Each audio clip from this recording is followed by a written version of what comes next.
When Nintendo Shadow dropped the announcement trailer for Paper Mario and the Origami King, I, along with many other Nintendo fans, experienced a lot of emotions. At first, of course, there was excitement. With the exception of Animal Crossing New Horizons and the definitive edition of Xenoblade Chronicles, we had no idea what 2020 had to offer for the Nintendo Switch. Don't get me wrong, the peaceful islands of Animal Crossing have been a godsend in a time of pandemic and uncertainty, and there has obviously been a lot of love and care put into Xenoblade Chronicles to satisfy both fans of the original, while also giving it a certain polish to attract newcomers to the series. But outside of that, Nintendo's first party's offerings for the rest of the year have been a bit of a mystery. So when we got an announcement of a new entry in a franchise beloved by many with a quick turnaround date of July 17th, it was hard not to get caught up in the rush. But as the dust settled, a new conversation began to brew. Is this going to be the Paper Mario we want? As most know, Paper Mario hasn't had the best track record as of late. People still love the series, but it's primarily because of the first two games. Paper Mario was able to take the groundwork set by Square and Nintendo's collaboration baby, Super Mario RPG Legend of the Seven Stars, and give Mario his own proper RPG franchise. RPGs had seen success in the West before Super Mario RPG, but Mario was able to bring the genre to more of a mainstream audience. My own first RPG was Paper Mario and the Thousand Year Door. RPGs are great, but admittedly can appear intimidating to the untrained eye. I wanted to play video games to have fun, and RPGs just look like a glorified numbers game. Of course, my tone has shifted over the years, but think about it in the eyes of a 9-year-old for a minute. I would have chosen the Mushroom Kingdom over Midgar any day. Through smart writing, a wide variety of interesting locations, and an easy-to-understand badge upgrade system, Paper Mario was able to show me how special the RPG genre was. Paper Mario was also able to give me glimpses into the world of Mario unlike any other game before it. Yeah, it was another game in the Mario franchise,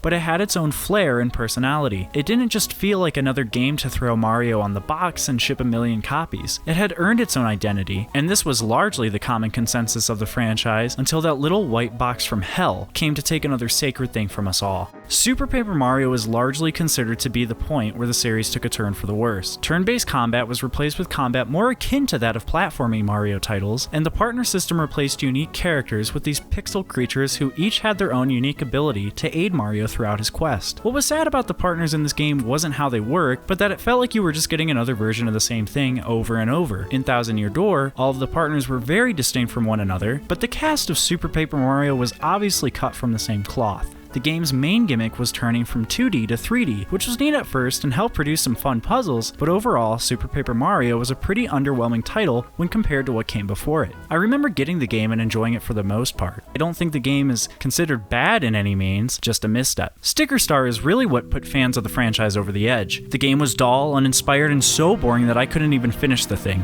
What a lifeless corpse of a game. Sure, it was a Mario who was paper, but goddamn, this wasn't Paper Mario. Even if the combat sucked, but the story was interesting, I would have pushed through. But the story was thrown out the window when Miyamoto showed up one day and said the game didn't need a long RPG story, because it should be developed for a portable platform. A sentiment I would have understood had it not been for the Mario and Luigi series, which had long RPG stories and combat elements all while being on a portable platform. The game was so bad that I didn't even bother to get my heart broken all over again with Color Splash. And although I've heard more positive about Color Splash than I have Sticker Star, and the visuals are undeniably beautiful, Color Splash is still considered to be in the Sticker Star branch of things. Nintendo claims the reason Paper Mario has seen such a shift in tone is because Mario and Luigi already satisfies the need for a Mario RPG series with humor. But Alpha Dream, the studio that developed the Mario and Luigi series, was shut down in 2019 due to declining sales of the franchise throughout the years. So unless Nintendo is going to hand Mario and Luigi off to another developer, I think we can expect Paper Mario to once again become the Mario RPG franchise.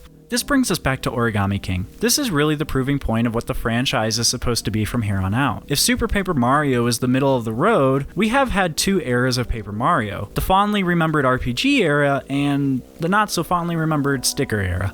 During the Switch's life cycle, Nintendo has done a pretty good job of figuring out why people liked certain Nintendo franchises. Breath of the Wild brought Zelda back to the basics and had players experience a grand adventure. Mario Odyssey gave us an enjoyable collectathon with top-notch platforming. Even Luigi's Mansion brought it back home and took away the mission-based structure of Dark Moon while introducing unique boss ghosts more distinguishable from the generic enemies that took up the halls. I don't want to say Nintendo has been perfect during the Switch era. There have of course been mistakes along the way, but overall I would wager to say say that Nintendo has been very savvy to what the kids are asking for when it comes to their games. I mean, hell, Metroid Prime 4 is in development, and when they weren't satisfied with how it was coming along, they scrapped the project and gave it to the original developers. The bigwigs aren't stupid at Nintendo, just occasionally tone deaf. Let's hope that Origami King isn't going to be one of those times. We haven't seen a lot of the game yet, just a 2-minute trailer, a 19-second battle system video, a handful of screenshots, and mountains of speculation. I think the trailer set the right tone for what we're looking for. The story looks interesting to say the least, and it seems like we're getting some partners back into the mix. I know some are bummed about the partners including established Mario characters such as Bowser Jr. and Kamek, but let's not jump to conclusions. What I see is a ragtag group of unlikely allies with some newcomers putting aside their differences and joining together to overtake a common threat. This isn't too unlike what we have gotten in the past, and while I will say the cast of Thousand Year Door is memorable even to this day, the writing is what made it work. If Origami King has a story to make this a strong ensemble we want to be with for 30 plus hours, I'm all for it. The biggest question, however, with partners is whether they will be able to participate in combat. As Game Explained pointed out, the Chinese trailer for Origami King showed the same combat sequence in the trailer that the rest of the world saw, but with one key difference. In the Chinese trailer, the Explorer Toad was shown to be apparently fighting alongside Mario. However, in the trailer that the rest of us saw, that Toad was nowhere to be seen. This was obviously an intentional edit from Nintendo for one of two reasons. Reason 1, that Partners in Combat was featured in early builds of the game, but scrapped for whatever reason. Reason 2, the long-sought return to having Partners in Combat is a point Nintendo wasn't ready to spill the beans on because of how desired it is. I'm assuming we're going to see more of Paper Mario before release, maybe even an exclusive direct that explains the mechanics of the game. So that could be the time Nintendo wanted to dive deeper into the combat, including the inclusion of partners.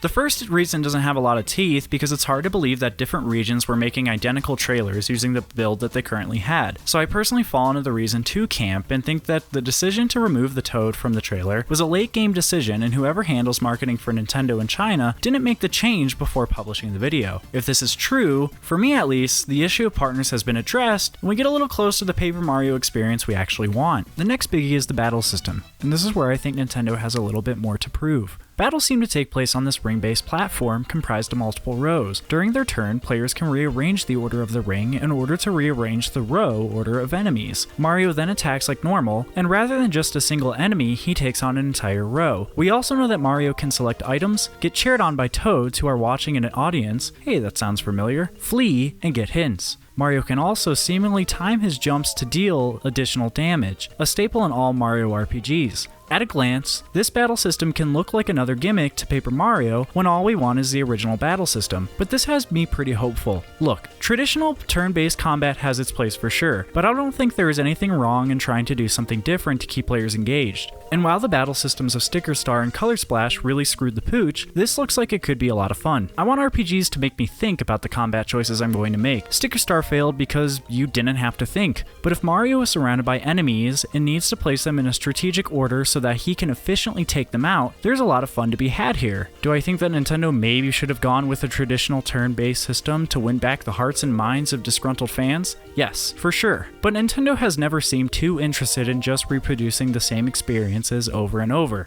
Well, until they are interested in doing just that. Time will tell, but as it stands, there is a lot of potential in this battle system, and that makes me more optimistic than not. This being said, what good is a battle system if there is no point to battle? For whatever reason, Sticker Star decided the stickers were a better reward than experience points. Experience points aren't tangible rewards for sure, but part of the fun of an RPG is leveling up your character and making them stronger. Seeing the increase in your character's abilities show that everything you're doing is worth it and isn't wasted time. But when you take that away from players, it's hard not to wonder what the point is in fighting these enemies and just fleeing until you make it to the necessary bosses. I know at this point I shouldn't call Paper Mario an RPG because it really hasn't been in a long time, but when you build a franchise in a specific genre, it's hard to not make that association. The big question mark yet to be answered, regardless of which version of the trailer you've seen and how many times you've watched a 19-second battle system demonstration, is what players will be rewarded with after fighting enemies. After all, what's a risk worth if there isn't any reward?